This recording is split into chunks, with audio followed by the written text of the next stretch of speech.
¿Cómo están, amigos? Bienvenidos a una nueva edición de su podcast favorito en español, Wrestling y Punto. El día de hoy me acompaña mi amigo Dave316. ¿Qué tal, JF? ¿Qué tal, amigos de Wrestling y Punto? Como siempre, una semana más con un nuevo tema interesante relacionado a la lucha libre. Y como ya mencionamos pues en la semana anterior, hablando un poco sobre lo que es Pro Wrestling, los inicios de la lucha libre, esta semana nos toca ver la contraparte, ¿no? Digamos, un poco la otra cara de la moneda, que vendría a ser lo que se refiere al sports entertainment o al entretenimiento deportivo. Así que pues en esta edición vamos a desarrollar ese tema, así que vamos a seguir.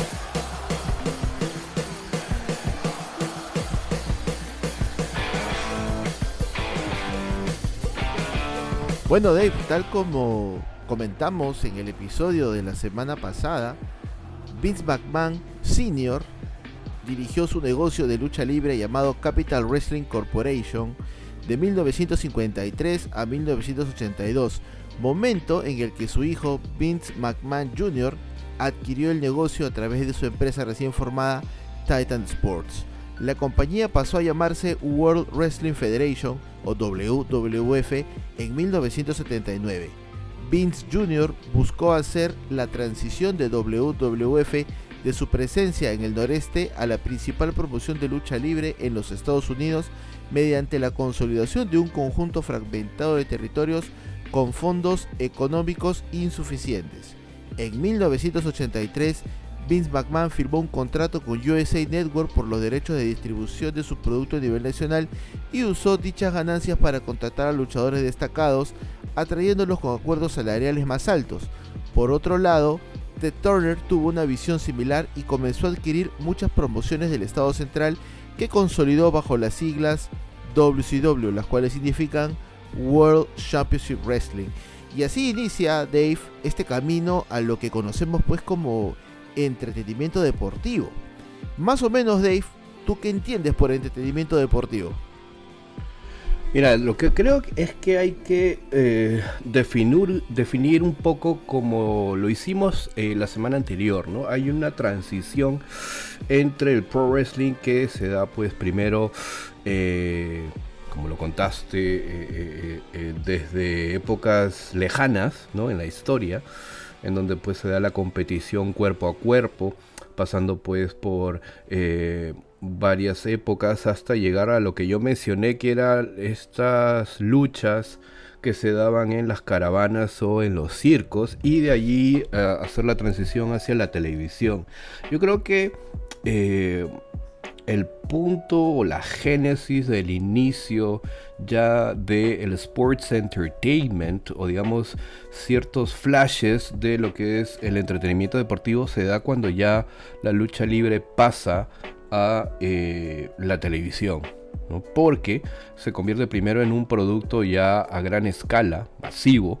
En los años ya 50, pues muchas familias, en un principio en los Estados Unidos y luego en otros territorios del mundo, en Europa y en América también, ya la gente al acceder a este invento llamado televisión encuentra muchas alternativas, entre ellas la lucha libre, y esto ya se convierte en un tipo de entretenimiento. Yo creo que desde el momento en que la lucha libre se pone en la televisión ya es una forma de entretenimiento, ¿no?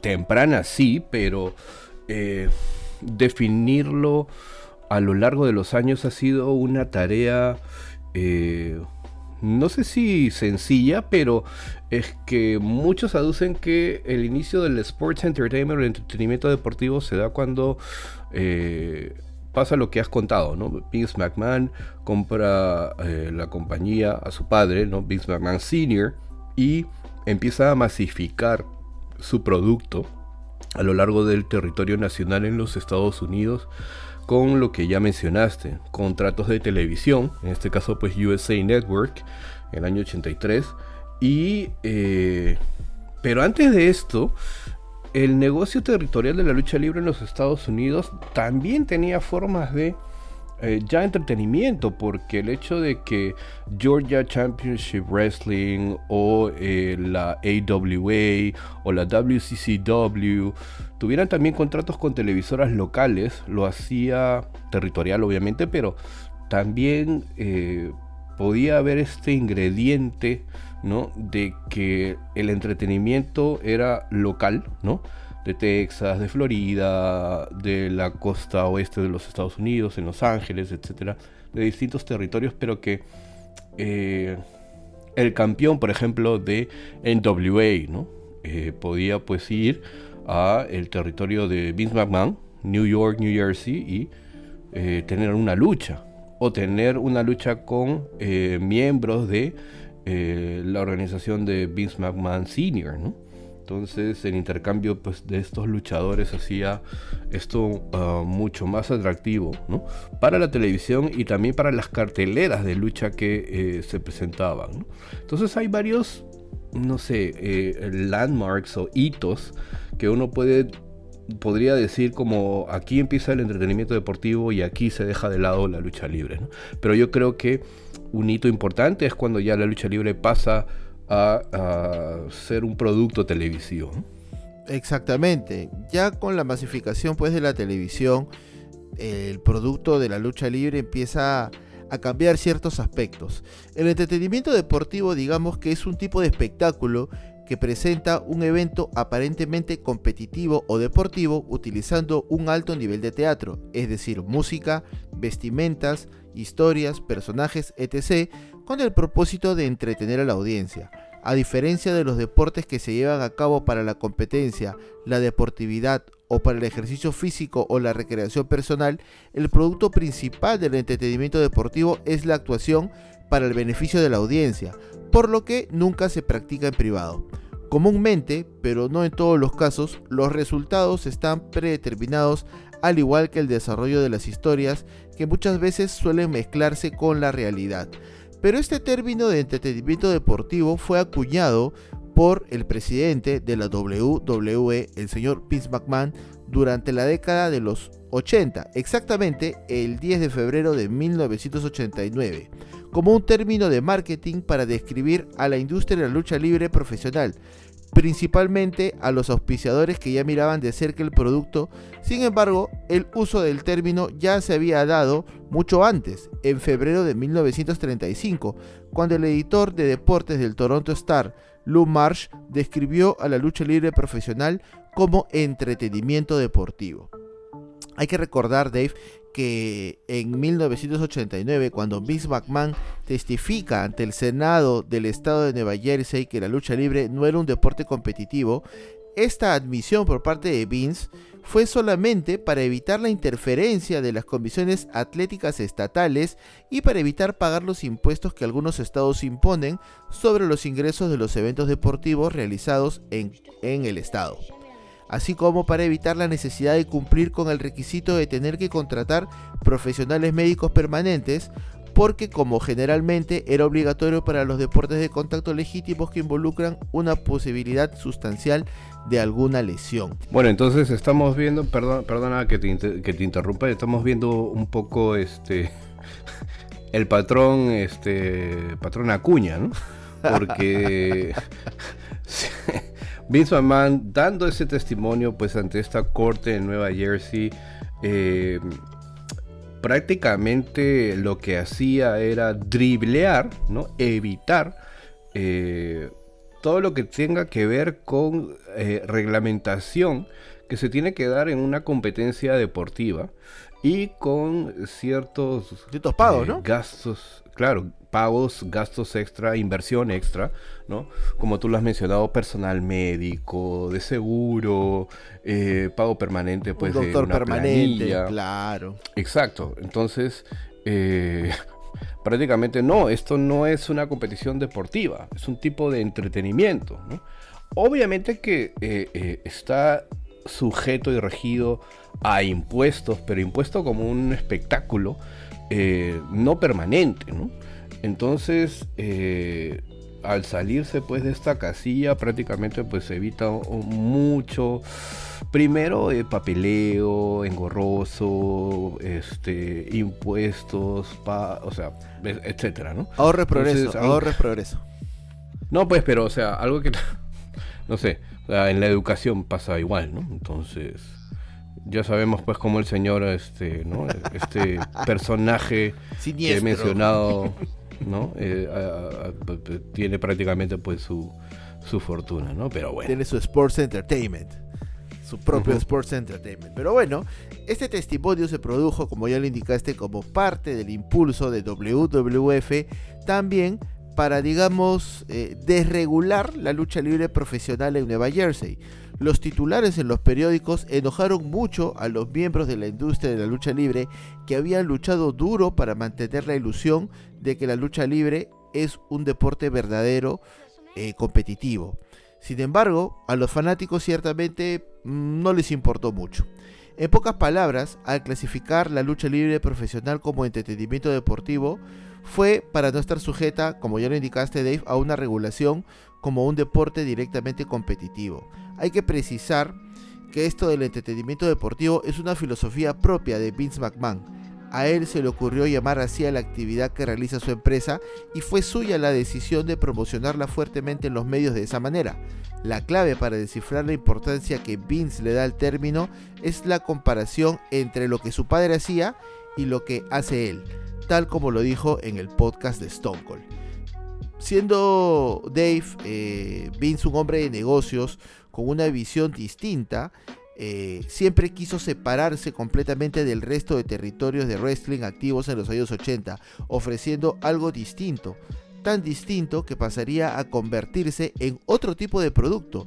Y como ejemplo claro está la situación de los 3 primeros WrestleManias. Si hacemos un repaso rápido, Dave, de los 3 primeros WrestleManias, prácticamente era la apuesta de Vince por darle la vuelta al negocio de la lucha libre. Claro, porque si recordamos no solamente la cartelera, sino el contenido de esos primeros 3 WrestleManias, y concretamente la descripción que también hace Vince sobre Vince McMahon, no, perdón, creo que fue Mingen Okerlund, ¿no? Quien describía o Bobby Heenan, quien describía pues este primer WrestleMania, cuando se le empieza a describir quiénes iban a estar dentro de la cartelera de este primer WrestleMania. Bobby Heenan decía, esto va a ser como una especie de circo, ¿no? Porque tienes a Liberace con las Rockettes bailando, tienes a Cassius Clay, es decir, Muhammad Ali, vas a tener a Mr. T, vas a tener a Cyndi Lauper, vas a tener distintas personalidades, a Billy Martin, ¿no? Que en ese tiempo pues era una personalidad de Hollywood también y del deporte. Entonces tú decías, ¿qué es esto, no? Entonces ese también yo creo que podría ser considerado un gran hito dentro de lo que es el entretenimiento deportivo, porque no solo se iba a presentar lucha libre, sino iba a estar mezclado con todo este grupo de personalidades. Cyndi Lauper pues, también, de la música. Claro, también. exacto. Sí. Entonces, eso, ¿no? Y continúa así durante los próximos 2 WrestleMania siguientes, WrestleMania 2 y WrestleMania 3. Ahora, recuerdo mucho siempre esta presentación en los 4 eventos grandes, ¿no? World Wrestling Federation, the leader in sports entertainment. Eso ya vino pues en los 90, ¿no? Pero en los 80 creo que era the Force in Sports Entertainment, o la fuerza, algo así. Uh-huh. Pero ya estaba muy definido a partir del 87, 88 más o menos, ¿no? Exactamente, mientras el wrestling tradicional se enfocaba en la acción que se llevaba a cabo en el cuadrilátero, con los luchadores contando historias en las propias luchas, Vince decidió enfocarse mucho más en el espectáculo, apuntando a un público mainstream y con una cobertura masiva. Es en ese entonces cuando aparecen los primeros gimmicks, la presentación apta para toda la familia y el acercamiento a la farándula hollywoodense. Con la ganancia de los primeros WrestleManias, los ingresos por derechos de televisión a nivel nacional se utilizaron para atraer y retener talento. Vince McMahon invirtió mucho en mejorar todos los aspectos de la calidad de la producción para que su producto fuera más atractivo para un público más amplio y visualmente llamativo para las pantallas de TV y eventos pay-per-view. Se contrataron guionistas, escritores o, como lo conocemos comúnmente, bookers, para ofrecer historias más convincentes y centrarse en el desarrollo de los diversos personajes. Se mejoró la escenografía, la iluminación y el audio. Incluso se contrataron compositores profesionales para desarrollar temas de entrada más impactante, lo que también ocasionó un ahorro en el pago de regalías. Se incorporaron entrenadores especializados para desarrollar las habilidades de los luchadores y construir sus físicos casi perfectos y enseñarles habilidades en el micrófono. Y a medida que pasaba el tiempo, el wrestling empezó a tomar diferentes variantes en lo que respecta a estipulaciones, llámese peleas de uno contra uno o en equipos. Con esta evolución al entretenimiento deportivo llegaron también las luchas callejeras, más luchas en jaulas y sus variantes, llámese el Hell in a Cell o el Elimination Chamber, luchas de mesas y la evolución de las luchas de escalera. A medida que el producto se pulía más, el público más se involucraba. Para mantener cautivados a los espectadores, Vince se centró en gran medida en el desarrollo de los personajes y la trama, haciendo una combinación casi perfecta. Y bueno, digo casi perfecta, Dave, porque también a través de la historia del entretenimiento hemos tenido cada personajillo. Sí, claro. Pero yo creo que has hecho una transición bien fugaz, ¿no? Pero lo que sí es que, si bien es cierto, estamos discutiendo el entretenimiento deportivo, pero con todas estas variantes que tú has mencionado, ¿no? Pero hasta que la WWF no se vio amenazada con WCW, la temática y digamos el modelo o el patrón del producto de Vince McMahon era buenos contra malos. Uh-huh. ¿Ok? Porque estamos viendo, sí, una serie de personajes que empezaron a salir, ¿no? Pero mucho tiempo, a partir de, obviamente, el 84, donde Hulk Hogan consigue su primer título, que también creo que es un hito dentro del entretenimiento deportivo, hasta casi 8 años o 9 años después, el patrón seguía siendo el mismo, ¿no? Buenos contra malos. En diferentes formas, tamaños, personajes, parejas, historias, etc. Ese era el patrón, ¿no? De buenos contra malos. Y después de allí, cuando ya Vince McMahon pues se ve arrinconado entre las cuerdas. Sí, arrinconado, amenazado por Ted Turner, ¿no? Cuenta la historia en el DVD famoso McMahon, que Ted Turner llama a Vince McMahon y le dice: Vince, he entrado al negocio de wrestling, ¿no? Y Vince McMahon le dicen: bueno, suerte con ello, porque yo no estoy en el negocio de wrestling, yo estoy en el negocio del entretenimiento deportivo, que es otra cosa. ¿Estás segura que esa llamada la hizo el señor Turner o la hizo el señor Khan? Me parece algo conocido, ¿ah? Me parece que la historia se repite. La historia es cíclica, señor JF. Exactamente, la historia va a ser cíclica siempre. Pero bueno, hay muchas personas en los Estados Unidos y en el mundo que admiten abiertamente disfrutar del wrestling y del entretenimiento deportivo, mientras que hay otros muchos fans, digamos, famosos, que han sido parte del espectáculo. Llámese Shaquille O'Neal, un jugador de baloncesto profesional, Floyd Mayweather, que es un boxeador, que incluso ha declarado el interés de cumplir una carrera en WWE después de retirarse del boxeo. Personalidades de otros deportes también, como Steve Bongo McMichael, Rob Gronkowski, por el lado de las MMA, Dan Severn, incluso celebridades del mundo del espectáculo, llámese pues ex campeón peso pesado de WCW, David Arquette, y recientemente, no sé si decir música de él, pero el conejo malo Bad Bunny. Son indicios de que ya esto es entretenimiento deportivo, ¿no? Sí. No es solamente lucha libre y se acabó, ¿no? Pero eso también creo que pasó, digamos, haciendo un poco de remembranza en en la época en la que la lucha libre tenía cierta convocatoria aquí en nuestro país, ¿no? El problema fue ya cuando se mezcló demasiado la lucha libre con lo que era farándula, llegando hasta cierto punto de ridiculizarse eso. Porque recuerdo que mi papá me contaba que inclusive Moncherí, ¿no? Y pudo subirse un cuadrilátero, ¿no? ¿Quién es Moncherí? Para los que tienen menos de 40 años, de repente ni sabrán, ¿no? Ni los que tienen más de 40 años, ¿no? Pero Moncherí era un cómico, ¿no? Un personaje en la farándula peruana. Hugo Muñoz de Barata, ¿no? Que en ese entonces pues salía en el Tornillo, ¿no? ¿Qué cosa es el Tornillo? Estoy haciendo prehistoria aquí, ¿no? El Tornillo era un programa humorístico. A la vuelta de la ¿no? esquina es esto. Y anda wrestling y punto. Hemos mutado. Bueno, está bien. La cosa que este cómico Moncherino, cuando la lucha libre pues tenía cierta convocatoria, ¿no?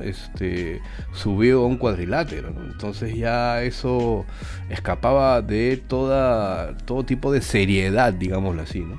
Y fue un poco a este recurso que también se ha apelado mucho dentro de la lucha libre / entretenimiento deportivo. Desde el momento que uno usa esa técnica de traer personalidades externas al mundo de la lucha libre, entre comillas, ya también prácticamente es como si le lanzaras un balde de pintura pues a una pared que está de otro color, ¿no? Entonces tú tienes una pared blanca y agarras una lata de pintura verde, pum, y se la lanzas pues a la pared, y eso es prácticamente la analogía que puede hacer entre lucha libre y entretenimiento deportivo, ¿no? Porque también cuando WCW pues convoca, no sé, a Dennis Rodman o a Carmelo, ¿no? Entonces... No, pero WCW fue más allá, Dave. WCW trajo a Robocop, trajo a Chucky. Sí, claro. Se fue muy allá ya.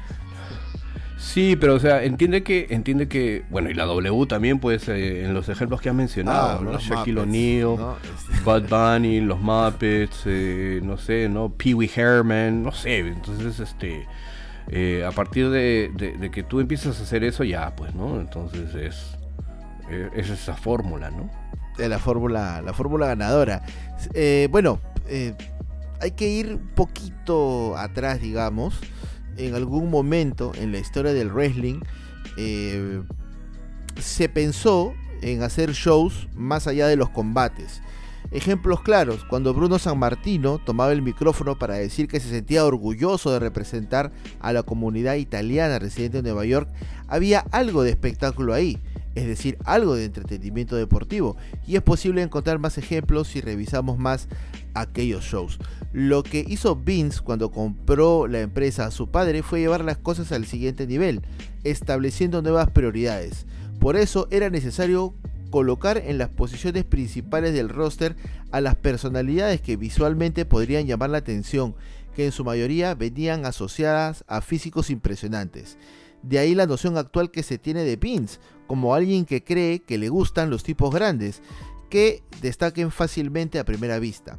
Luego de desarrollar esta ideología a la perfección con Hulk Hogan y el Ultimate Warrior, lamentablemente no ocurrió lo mismo con Kevin Nash como una cara de la empresa, lo que obligó a que la WWF tuviera que confiar en, personalidades o luchadores que eran más del lado wrestling que del lado de entretenimiento.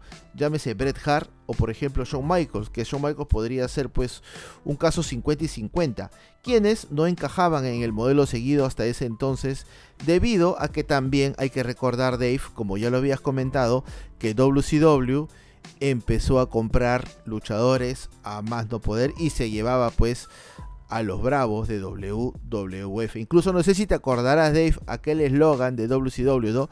Donde los chicos grandes juegan. Where the big boys play. Exacto, ¿no? Exacto. Y esto también marcaría otro hito, ¿no? Para ya no la definición del entretenimiento deportivo, sino el enfrentamiento entre una compañía que ya tenía definido de cierta forma lo que quería hacer, ¿no? O las acciones que quería tomar para contrarrestar a otra, estoy hablando de WWF, y otra empresa que prácticamente con una inversión nueva, ¿no? Empieza pues a acaparar mercado al contratar las figuras en su momento más representativas de la otra empresa. Estoy hablando pues de WCW y toda la espalda económica que representaba Ted Turner o Ted Turner Corporation o Ted o Network Ted, ¿cómo se llamaba? TNT, ¿te acuerdas? Turner National Television. Turner Network, sí, National bueno, Network, TNT. algo así. TNT. Sí. Ujú. Entonces, tener ese espaldarazo económico obviamente representaba una amenaza para Vince McMahon, que se vio obligado a cambiar, pero durante un tiempo sin encontrar la fórmula para poder contrarrestar la competencia, ¿no? Y obviamente esto se vio trasladado en los ratings de Nitro, ¿no? Durante estas 87 y pico semanas, ¿no? En las que Nitro pues estuvo por encima de Raw, ¿no? Exacto. Y ahí fue donde WWF comenzó a sufrir y tuvo que construir nuevas estrellas. En 1995 comenzaron las Monday Night Wars, cuando WCW creó Monday Nitro, un espectáculo que se enfrentaba directamente a Monday Night Raw cada lunes por la noche en horario estelar. Donde los chicos grandes juegan fue el eslogan de WCW, haciendo referencia al tamaño de los luchadores que venían de WWF. El balance ante los ojos de lo que buscaba Vince se recuperó años después con tu favorito, con Stone Cold Steve Austin y con La Roca, buenos luchadores, pero que sobre todo eran grandes personalidades, y sigue hasta nuestros días con, John Cena, el jefe tribal, y algunos de los luchadores de la plantilla de WWE. Si bien la guerra comenzó bastante pareja, esta se intensificó en 1996 con la formación de la nueva orden mundial, que ayudaron a WCW a ganar ventaja cuando se convirtieron en el grupo más poderoso en la industria de la lucha libre profesional. WCW también ideó historias y personajes más legítimos y vanguardistas sobre el estilo que en ese momento tenía WWF, que eran estilos pues más orientados a dibujos animados. Lejos, pero bastante lejos de WWF y de WCW, comenzaba una nueva generación de lucha libre profesional, llámese la ECW, y que la ECW, pues ya hemos hablado en muchos programas, adaptó un estilo hardcore y expuso a la audiencia a niveles de violencia que rara vez eran vistos dentro de un cuadrilátero. Este estilo poco ortodoxo de movimientos, las historias controvertidas y la intensa sed de sangre de la ECW lo hicieron muy popular entre muchos fanáticos de la lucha libre en el grupo demográfico entre 18 y 25 años. Su intensa base de fans, aunque pequeña, alcanzó casi el nivel de culto a fines de la década de los 90 e inspiró el estilo hardcore en otras promociones de lucha libre que también de alguna manera pues fueron salpicadas a WWF y a WCW, teniendo estos títulos de la lucha violenta. Estas dos promociones, Dave, WWF y WCW, lucharon cara a cara durante la década de los 90, esto ya lo sabemos, antes de que Vince McMahon adquiriera WCW en el año 2001. Sí, claro. Como recuerdo mucho esta definición dada en este DVD de ECW, ¿no? The Rise and Fall of ECW, ¿no? Era como si, haciendo un paralelismo, una analogía musical, ¿no? A mediados hasta finales de los 80 había pues este estilo de música muy popular en Estados Unidos que se llamaba pues hair metal o glam metal, ¿no? En donde pues incluimos ahí a Bon Jovi, Warrant, Poison, Cinderella, todos estos grupos, ¿no? Y Guns N' Roses, etcétera, y a inicios de los 90, ¿no? Todo el mundo pues con este tipo de música y de repente por otro lado escuchas un ruido crudo, sin sin mucha parafernalia, sin mucho adorno, pero era un ruido bastante grotesco, rudo, crudo, y era Nirvana. Y a partir de la aparición de Nirvana, pues empieza pues toda esta cadena en Seattle, llamada pues grunge, y a partir de allí pues Pearl Jam, Soundgarden, Alice in Chains y la corriente pues de esas bandas que vino después, que aquí se le conoció como alternativo, ¿no? A inicios de los 90, ¿no? Pero era un poco eso, ¿no? Entonces WCW y WWF eran todo el glam o el hair metal, y ECW era como Nirvana, ¿no? Exacto. En el 2001, WWF finalmente compraría también ECW, dejando pues sin lucha libre a los Estados Unidos, ¿no? Solamente nos quedaba el entretenimiento deportivo. A medida que se consolidó la lucha libre profesional, o lo poco que quedaba de la lucha libre profesional, combinando los elementos del entretenimiento deportivo, el negocio se volvía más rentable, lo que permitió un mayor presupuesto de producción. En los años siguientes, WWF comenzó a beneficiarse de manera económica de una manera muy amplia, pero había una demanda que cubrir. Aquellos fans que dejó WCW y que la ECW dejaron en el camino y eran reacios a poder ver WWF como empresa de lucha libre, ya que no encontraban en la programación de Raw y SmackDown aquel estilo fuerte y esa lucha libre hardcore que WWE no estaba dispuesto a pasar en sus pantallas. Las nuevas promociones intentaron ofrecer una alternativa para atender este nicho de mercado. Las más exitosas fueron Impact Wrestling, inicialmente conocida como NWA Total Nonstop Action, Ring of Honor, ambas iniciadas en el 2002. Otras promociones independientes como Combat Zone Wrestling y Chikara también comenzaron a ganar más exposición. WWE disfrutó de un verdadero monopolio hasta el año 2019, cuando Tony Khan, utilizando fondos de su padre, el multimillonario Said Khan, propietario de la automotriz Flex Gate, los Jacksonville Jaguars y el Fulham FC, estableció All Elite Wrestling, la compañía favorita del señor Fow. Desde octubre del 2019, AEW ha producido un programa semanal de 2 horas que se transmite por TBS, que es el Dynamite. Se transmite pues en esta misma, o bueno, es parte del conglomerado de lo que era TNT. Hay que mencionar que AEW actualmente tiene un segundo programa que se llama Rampage y que es transmitido a través de TNT. Entonces WWE, digamos que por primera vez en casi 2 décadas, tiene algún tipo de competencia real, Dave. Sí, podría decirse, pero la génesis de AEW no es diferente, o no surge de manera diferente a las de otras empresas que has mencionado. En este caso TNA, ¿no? O en este caso Combat Zone, ¿no? O en su momento también Major League Wrestling, ¿no? Pero con el objetivo de capturar mercado, ¿no? O sea, sería algo, no sé, un poquito jalado de los pelos pretender que tú, al iniciar una empresa de entretenimiento deportivo, no voy a decir lucha libre porque ya estamos desterrando ese término, una empresa de lucha libre / entretenimiento deportivo, pretendas competir, ¿no? Cara a cara con WWE. Eso es suicidio, ¿no?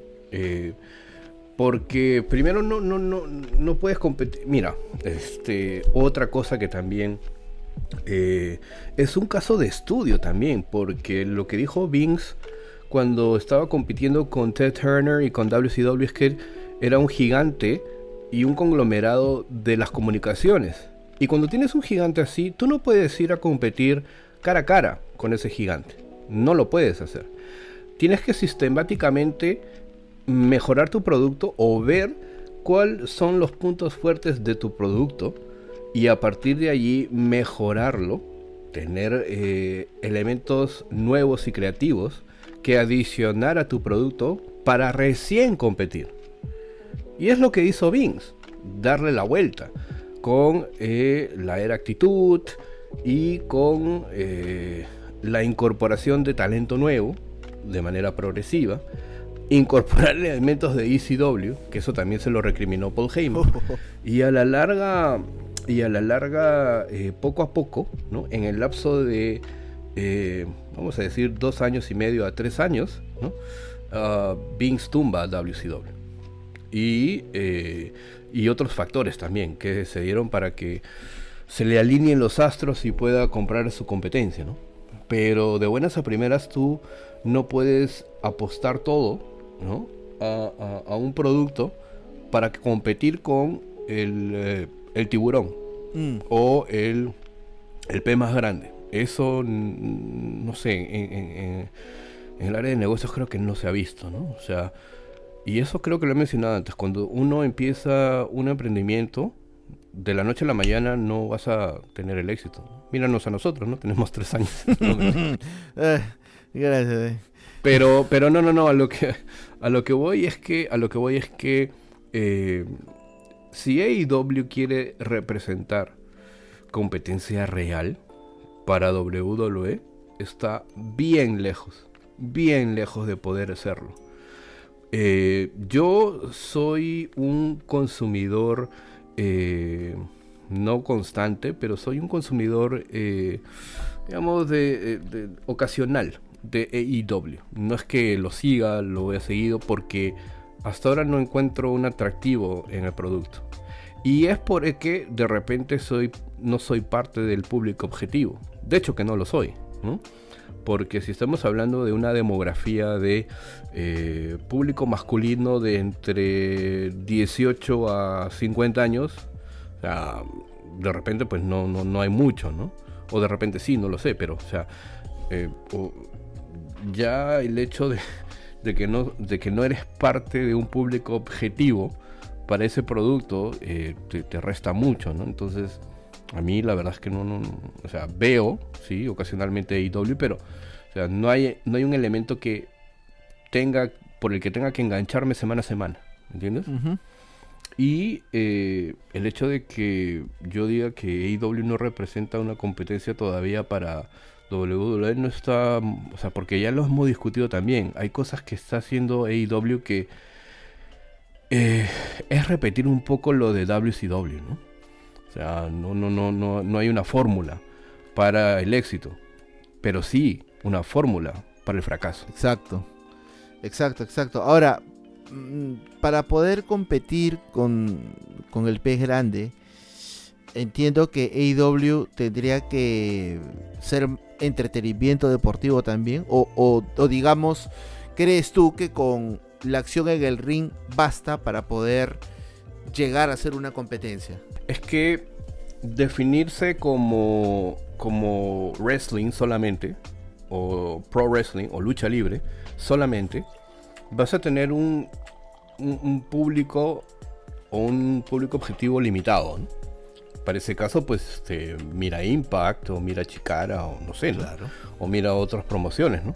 Que también tienen lucha libre. Pero si quieres darle un aditamento adicional, tienes que empezar a hacer cosas que WWE hacía en su momento, que ya no hace, ¿no? Y que es irrepetible. O sea, he analizado varios Dynamites y es lucha, intervención de la mesa de comentarios, comercial. Lucha, intervención de la mesa de comentarios, comercial. Lucha, o sea, así, ¿no? Lucha tras lucha tras lucha. No hay, como ya te dije, un segmento tras bastidores, algo que pase ahí, una viñeta. ¿Cómo es que esta historia está relacionada con otra historia? ¿Cómo es que este personaje llega a este punto? No veo mucho eso. WWE lo ha intentado hacer, pero sin éxito durante los últimos años. O sea, el hecho de que tú te mandes... Y la otra vez estaba escuchando un poco a Jim Cornette, ¿no? Analizando un Raw de hace un par de semanas, ¿no? Sale... por ejemplo, Rey Mysterio y Dominic Mysterio están en un feudo con este personaje Veer Mahaan. indio, ¿no? Veer Mahaan, ¿no? Entrada de Dominic, Rey Mysterio, 5 minutos. Comercial. Regresamos de los comerciales. Veer Mahaan en el ring. Rey Mysterio entra. 3 minutos de combate. Comercial. Regresamos. Sigue Veer Mahaan dándole a Rey Mysterio. 5 minutos más. Comerciales. O sea, se me hace a mí una eternidad. O sea, y eso creo que ya lo hemos comentado aquí, ¿no? Un programa de lucha libre de 3 horas, sin cosas en medio de las luchas que puedan engancharte, la verdad es que es tiempo perdido, creo yo, ¿no? Creo yo desde mi perspectiva, ¿no? Y lo mismo pasa también con, no sé, bueno, ahora se le da mucho tiempo al talento femenino, demasiado diría yo, ¿no? Porque bueno, están en esto que la revolución femenina y bueno, yo no tengo nada contra eso, pero igual, o sea, si fueran atractivos, pues hay luchas atractivas, sí, y hay luchadoras que obviamente pueden dar un buen espectáculo, ¿no? Pero igual, o sea, no sé, o sea, se ha dejado mucho, o sea, se ha enfocado en estos últimos años, creo, en la lucha libre, lo cual está bien, ¿no? Pero no puedes dejar de lado la parte del entretenimiento, que también creo que se ha dejado, o sea, se ha dejado de lado en los últimos años, ¿no? No hay una historia que, al menos desde mi punto de vista, desde donde yo estoy demográficamente, me atraiga o quiera seguir, ¿me entiendes? O sea, y de repente estoy equivocado porque hay personas de 20, 22 años que nos escuchan probablemente y sí se enganchen con lo que pasa con Cody Rhodes y Seth Rollins, que me parece un buen feudo, ¿no? Tendría que tener una historia de trasfondo un poco más intensa, creo yo, pero bueno. Pero ahí está ese martillo, por el amor al juego. Ahí está ese martillo que algo te dice, ¿no? Es una señal. Sí, claro. Parece sí. que pero, o sea, el señor Fow a la larga va a tener razón y parece que Triple H va a salir a lo que yo voy, retiro, ¿no? Bueno, a lo que yo voy es que demográficamente, como ya dije, no estoy dentro del público objetivo de WWE. Y obviamente pues para una persona que tiene 22 años, 20 años, 15, 18, que también probablemente nos escucha, sí le sea atractivo, ¿no? Y quiera seguir la historia, y quiera seguir las luchas, y qué dijo, ¿no? Pero, o sea, ya no, o sea, a mí, desde mi punto de vista, no, para mí no es lo mismo. Porque en cambio cuando tú veías Raw, ¿no? En nuestras épocas, hace 20 años, tú querías ver todos los Raw. Y es más, y hasta yo recuerdo querer conseguir los Shotgun Saturday Night por si es que de repente me había perdido algo. Exacto. Y los Shotgun Saturday Night eran pues resúmenes que daban pues los sábados en las noches, ¿no? Que era pues prácticamente imposible en ese entonces conseguirlos. O los Heat. O los Heat, ¿no? Sunday Night Heat, ¿no? Y sí era un producto que tú querías consumir, que querías tener una continuidad. Querías ver los Raw cada semana, no te los querías perder.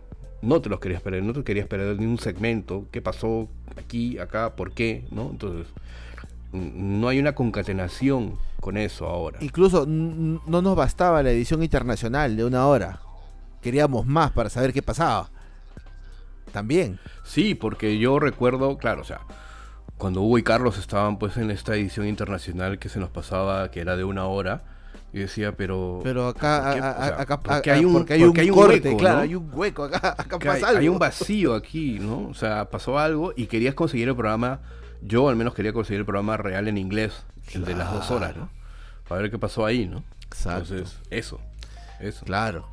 Y es algo que ya no está pasando, ¿no? Pero bueno, eso lo vamos a hablar un poquito más adelante, ¿no? Bueno, actualmente WWE ha aprovechado el poder de las redes sociales mucho mejor que otras empresas o que otras ligas deportivas. Eso lo demuestra la base de seguidores más fiel en YouTube e Instagram.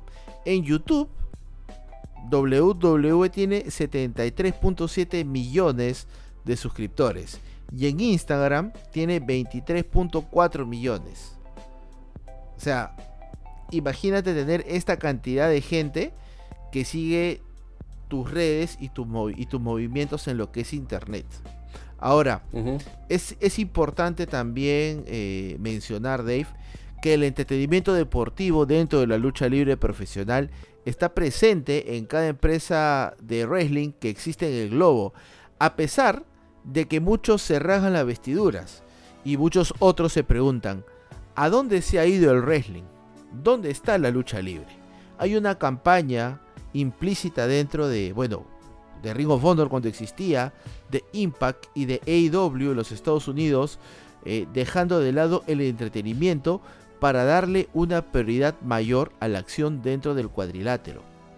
Aquí toca la parte de poder desagregar aquellas historias que se han dado dentro del entretenimiento deportivo, Dave, en el transcurso pues de todos los años, y yo humildemente, con toda la lucha libre que he visto, con las empresas que he visto, las he podido determinar en algunas categorías.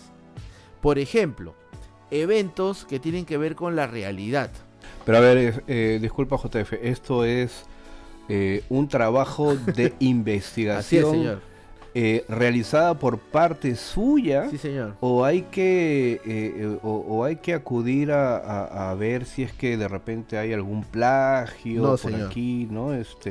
Acudir a una comisión de investigación para ver si es que su trabajo de investigación es realmente producto de su trabajo, ¿no? Y su creatividad intelectual. No, señor, yo tengo en el negocio del cual usted también es partícipe, tengo varios años, bastantes años, y he podido ver morir a WCW, he podido ver cómo la ECW nacía, y bueno, también no solamente pues ver a través de la televisión, sino también ser partícipe de algunas fusiones de lucha libre, conocer grandes amigos que me ha traído la lucha libre, como tu persona, como el señor Fo, como el señor Raven. Y bueno, uno siempre tiene algo guardadito. Yo, en mis inicios, Dave, si me permite robar un poquito de tiempo acá, yo inicié en un grupo de Yahoo Grupos. Te estoy hablando pues Yahoo Grupos ya la época pues cuando el internet lo máximo que llegaba era 200 kbps, ¿no? Entonces, ya fue comprada Yahoo también, creo, ya quebró Yahoo, o ya fue comprada, ¿no? Está Yahoo. Teníamos un grupo y yo me encargaba de hacer cierta reportería, hacer ciertos resúmenes y por ahí he sacado mis apuntes, ¿no? Y uno de esos apuntes que he sacado, Dave, que tienen que ver eventos del entretenimiento deportivo que se mezclan con la realidad, son estas promos de Jim Cornette despotricando sobre la muerte del wrestling profesional y la evidente presencia del entretenimiento deportivo en sus promos tituladas I am Jim Cornette and that's it's my opinion, o yo soy Jim Cornette y esta es mi opinión. Y yo me quedo con una en particular que se dio el 29 de diciembre de 1997. Bueno, la pueden buscar en YouTube para no decir toda la promo, pero es un Jim Cornette diciéndole pues sus verdades a Vince, a Eric Bischoff, a WCW, a la Nueva Orden Mundial. Otro evento, Dave, que yo puedo destacar, que se toman eventos de la realidad, es esta promo que hizo el 15 de febrero de 1997 Vince McMahon, que se tituló La cura para el show común. Te acordarás Vince McMahon diciendo que la época de los superhéroes que te dicen que tomes tus vitaminas y reces ha quedado fuera de fecha, fuera de lugar. Claro. Esta promo de Vince ya la hemos comentado también en alguna edición del podcast. Sería interesante ponerla o traerla a colación. porque recuerdo que dijimos toda la promoción de Vince y prácticamente pues la traducimos, ¿no? Pero en resumen era para muchos el inicio de la era actitud, ¿no?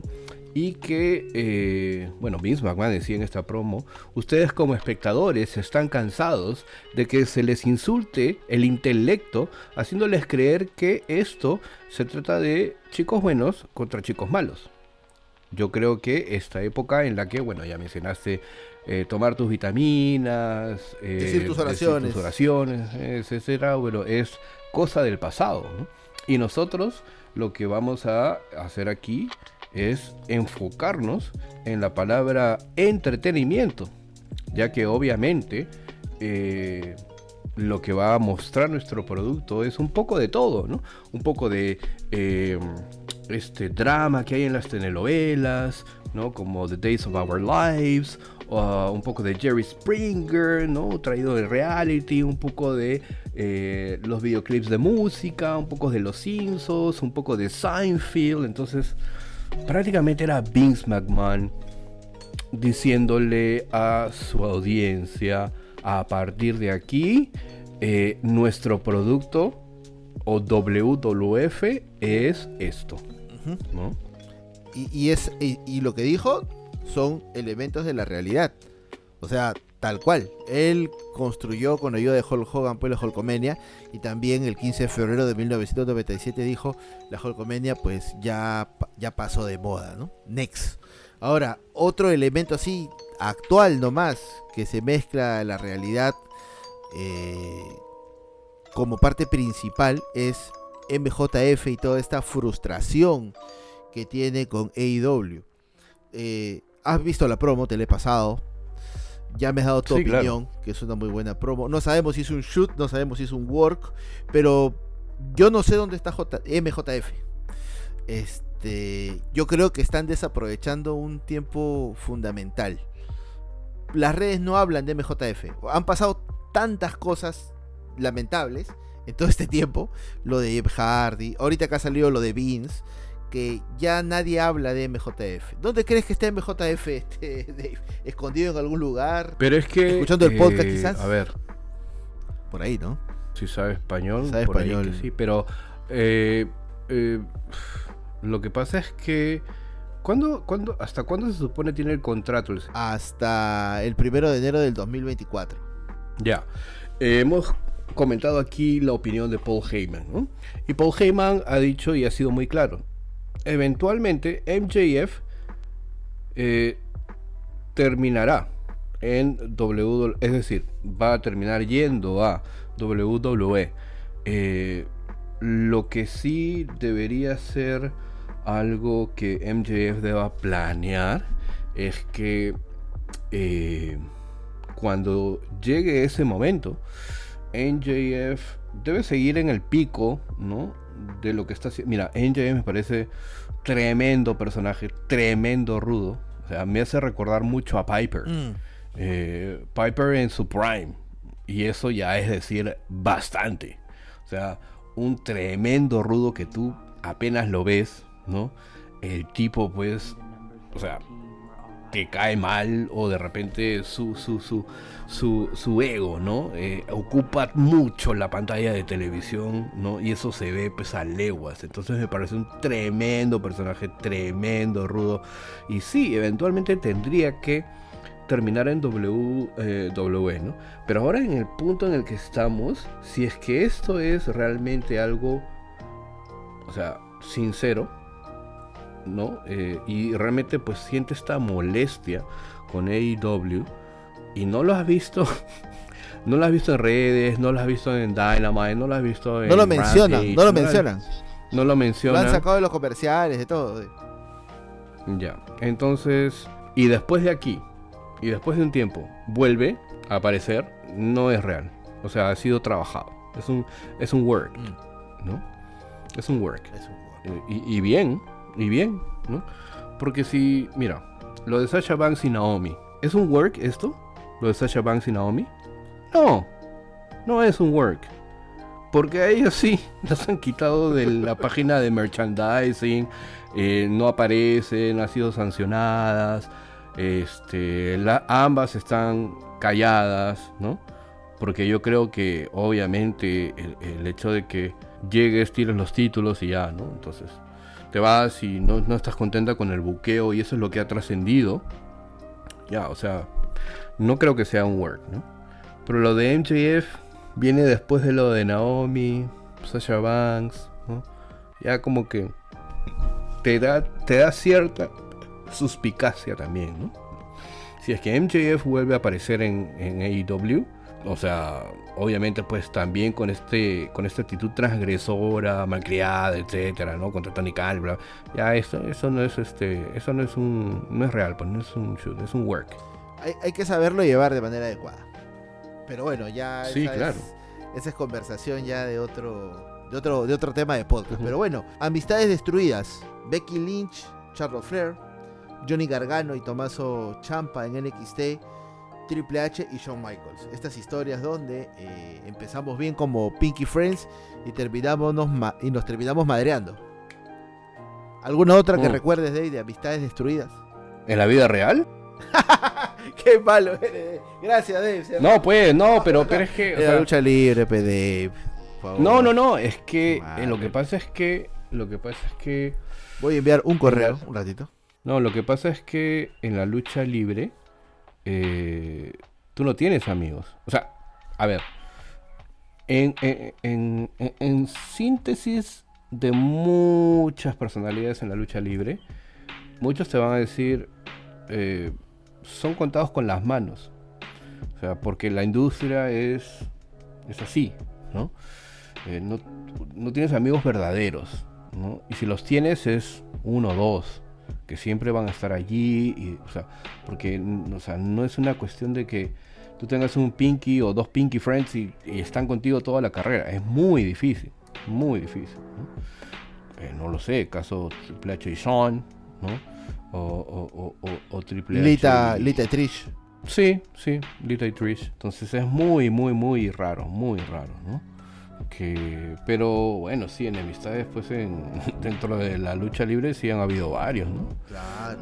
Los que has mencionado, por ejemplo, pero o Randy con Hogan, ¿no?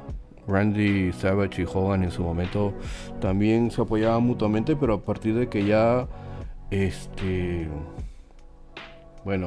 empezó a Hogan se le escapó una mano por ahí.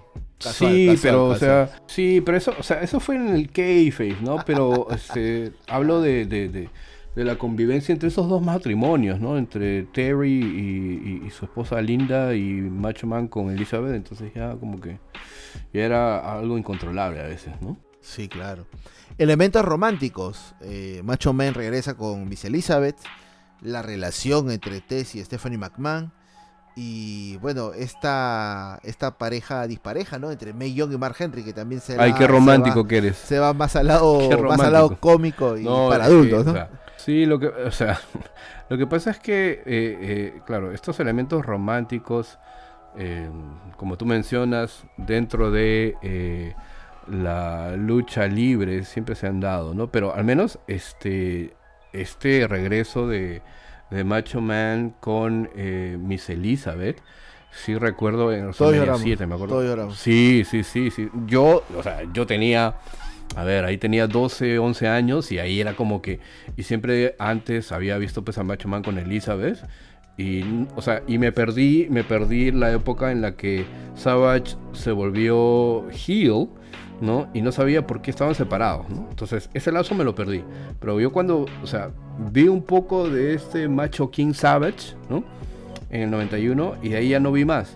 Hasta WrestleMania 7, ¿no? Cuando regresa. Entonces, no sabía quién era, por ejemplo, Sherry Martel, ¿no?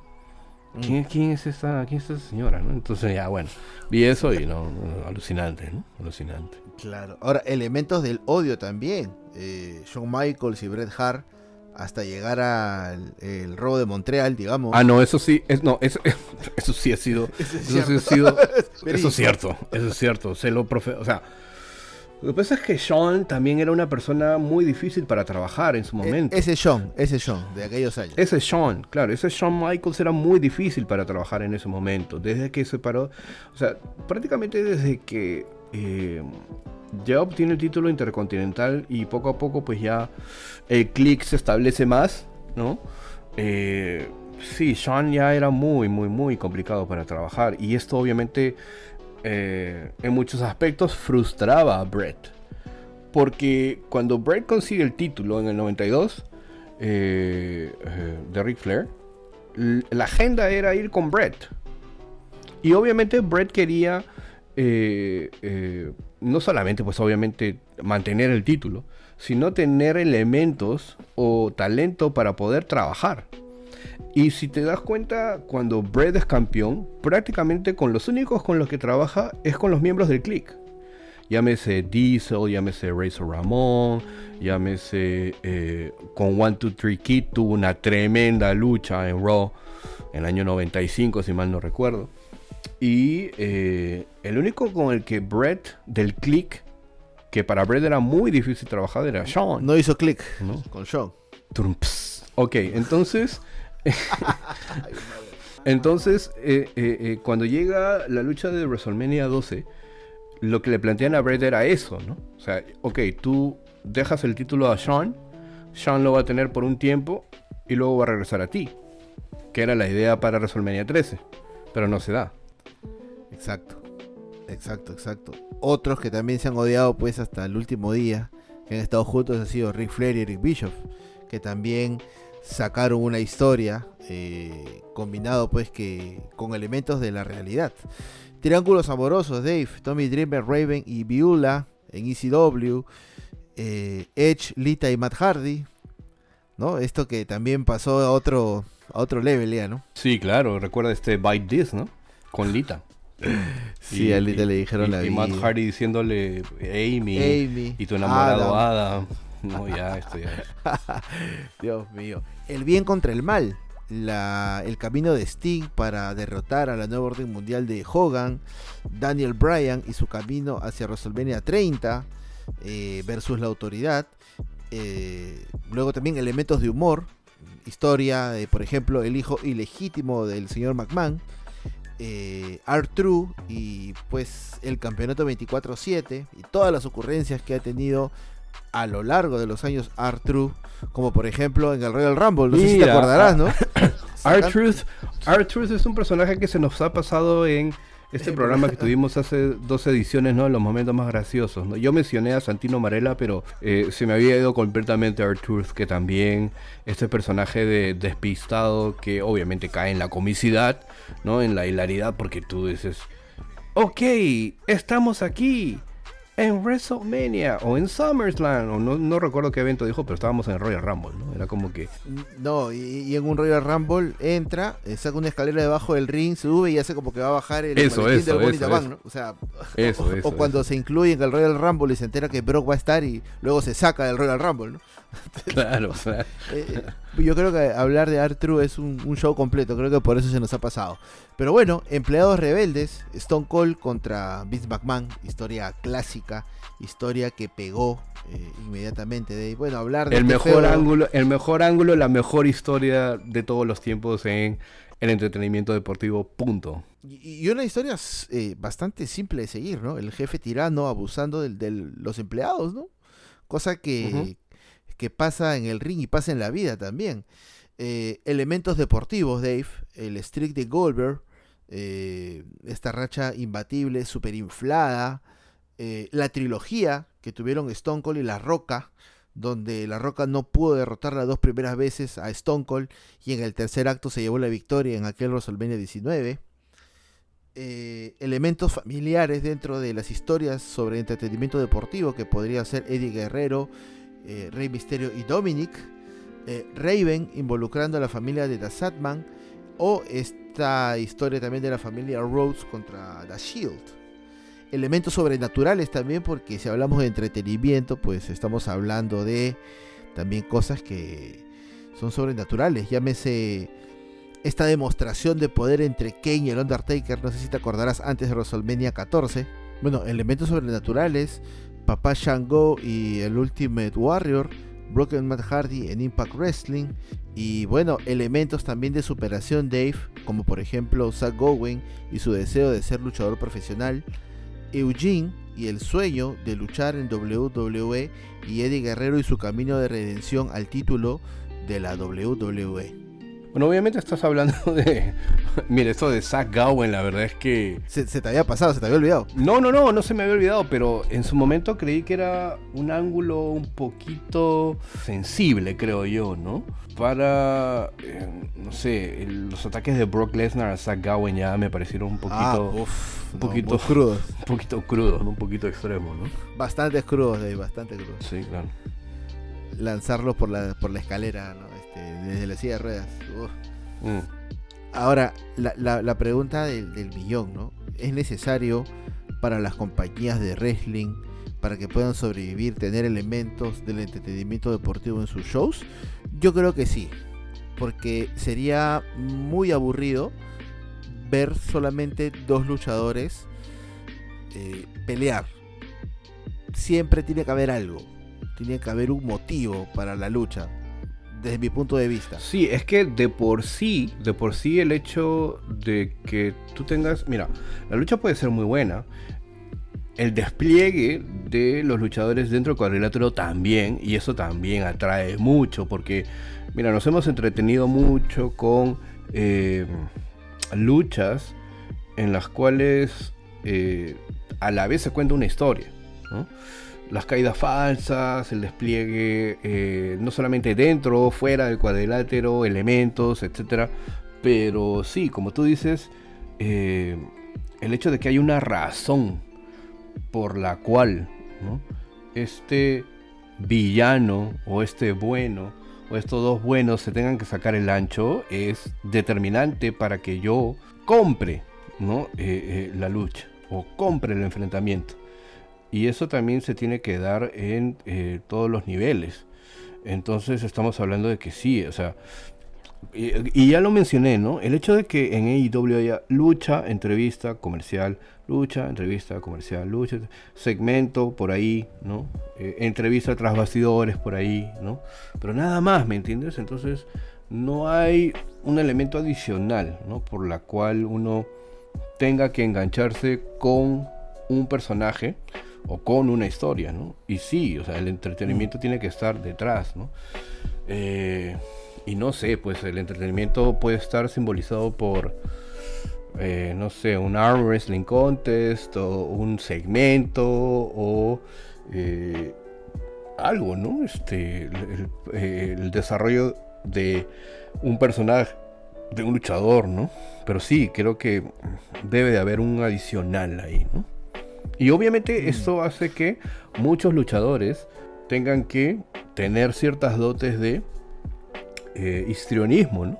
Porque si no, recuerda tú las temporadas del Tough Enough. Para quienes no han visto, el WWE hace muchos años tenía un reality que se llamaba Tough Enough y que el premio era pues un contrato con WWE, ¿no?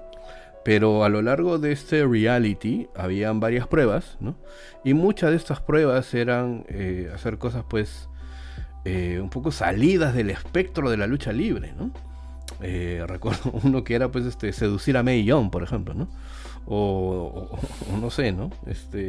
O el Diva Search también tenía pues, estos elementos, ¿no? Entonces, sí, claro, sí. Entonces, sí, el luchador tiene que estar preparado para esto también, ¿no? Ahora, claro, obviamente... tiene que ser multi-skill. Sí, tiene que ser muy multi-skill y multitasking, ¿no? Pero hay luchadores que no. Es el caso de Low Ki, por ejemplo, ¿no? Low Ki tiene... De repente has leído una entrevista que está ahí en internet que Low Ki define muy bien la diferencia entre pro wrestling y lo que es entretenimiento deportivo, ¿no? Para Low Ki, pro wrestling es lo que hay en New Japan Pro Wrestling, ¿no? Entonces, Hiro Matsuda, Tatsumi Fujinami, no sé, y toda esta corriente, ¿no? Antonio Inoki, Tanahashi. claro, eso es lucha libre, ¿no? porque hay un índole de competición, de competitividad, ¿no? No hay un deseo de entretener a nadie, más que atrapar la atención de los espectadores por una buena lucha. Entonces, para Low-Ki incluso, Ring of Honor es entretenimiento deportivo, ¿no? Ya a ese nivel, estamos hablando. Bravo, ¿eh? A ese nivel estamos hablando. Ajá, está bien. Eso es una opinión válida. Caso también de Lance Storm. Nosotros es un tremendo luchador, pero como que no se acopla muy bien para el lado del entretenimiento. Caso contrario que pasa, por ejemplo, con Jericho. Jericho es un hombre que ha sabido no soy disco rayado, reinventarse tantas veces que hasta ahora le saca la lengua a Vince con su grupo. Sí, ¿no? yo con creo la que sociedad de apreciación de sí, Jericho. no, y es más, me parece muy interesante porque en un DVD del Undertaker recuerdo a Jericho definir al Undertaker como la Madonna de la lucha libre. Y yo creo que a estas alturas Jericho puede ser perfectamente la Britney Spears de la lucha libre. ¿No? Bueno, no, a ver, haciendo la comparación es un poco odiosa. La Lady Gaga. Ok, ya, mejor, mucho mejor. La Lady Gaga de la lucha mucho libre. Mejor. Porque lo que pasa con Madonna es que Madonna, siendo la reina del pop, ha sabido reinventarse durante las décadas en las cuales ha estado vigente en la música. Tanto en los 80s, con su primera aparición, en los 90s, con este símbolo de Femme Fatale, ¿no? Mujer Sexy, ¿no? Esos discos. Y luego la transición en los 2000, ¿no? Con un tipo de música pues muy pop, obviamente, pero siempre con un toque personal, ¿no? Y eso es lo que ha hecho el Undertaker, ¿no? A lo largo de sus 3 décadas, ¿no? Y yo creo que Jericho también ha hecho lo mismo, ¿no? Y ya lo ves hacia atrás, ¿no? Y Jericho ya tiene también ya casi 3 décadas en el negocio, ¿no? Exacto, y es el veterano que necesita AEW. Bueno, olvidémonos de AEW. Es el veterano que cualquier empresa de lucha libre quisiera tener. Sí. Para sus jóvenes, ¿no? Pero bueno, ha sido un programa entretenido, Dave. Entretenido, hemos repasado varios elementos y hemos complementado sobre todo el programa anterior, que lo dejamos en pausa para hablar del entretenimiento deportivo que hoy lo hemos desarrollado. Y bueno, como siempre, por favor recordarles seguirnos en nuestras redes sociales. Estamos en Twitter y en Instagram como @wrestling. En Facebook y en TikTok como wrestling y punto. Y también pues pueden vernos en no vernos a nosotros y no disgustarles con nuestras caras, pero la vista. Tenemos un canal de YouTube, también estamos ahí en Wrestling y punto, y como siempre pues pueden escuchar el podcast en Apple, Spotify y Anchor, así que nada, suscríbanse, comenten, denle like, compartan estas ediciones del podcast, ¿no? Para que obviamente sigámoslo haciendo de esta manera. Así es. Así que sin nada más que decir, amigo Dave, como siempre, un gustazo haber conversado contigo. Un abrazo para ti, un abrazo para todas las personas que nos escuchan. Se cuidan. Bye.